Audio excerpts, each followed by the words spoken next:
Hello dear students. In this video, we're going to speak about passive voice.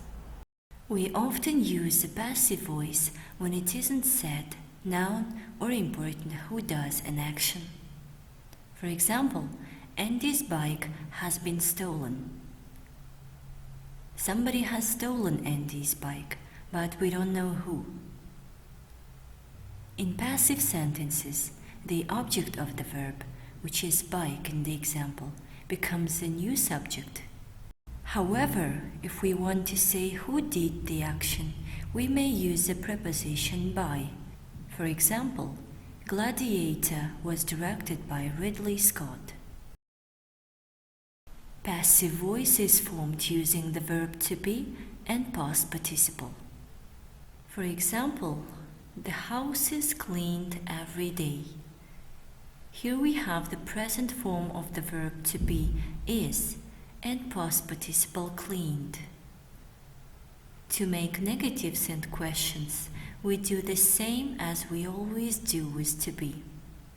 We add not for negatives. For example, the house is not cleaned every day, and invert the subject and verb to make questions. For example, is the house cleaned every day? Passive voice is not a tense in English.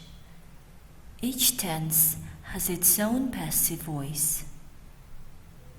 In order to define the tense, we have to pay attention to the verb to be, which changes the form in each tense. Present simple passive is formed with the present forms of the verb to be, am, is, are, plus past participle. For example, wine is made from grapes. Present progressive passive is formed with the present forms of the verb to be plus be with ing and past participle. For example, the document is being sent right now. Past simple passive is formed with the past forms of the verb to be, was, were, plus past participle. John was invited to speak at the conference. Past progressive passive is formed with the past forms of the verb to be, was, were, plus be with ing, plus past participle.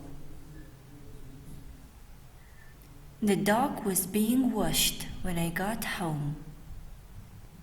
Future simple passive is formed with will be plus past participle. The contract will be signed tomorrow.